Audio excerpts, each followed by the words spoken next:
Ito naman si Birkins. Ano nangyari sa'yo, Birkins? Ito kasi pinatong ko lang ito eh.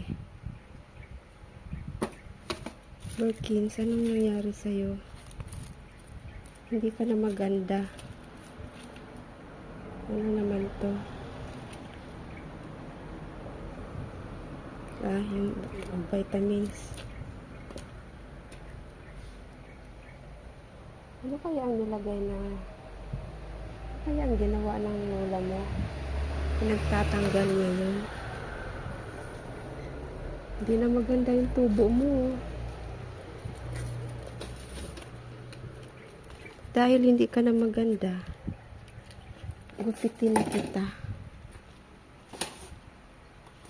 Diba guys? Hindi na maganda. So, alisin ko na itong portion na to dito. Itong pinaka-top niya. Ikakat ko na siya. At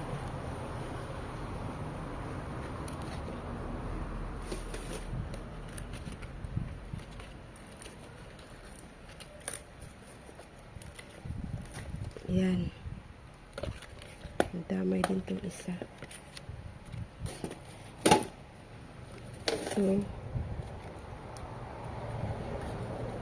Birkins, anong gagawin ko dito sa'yo?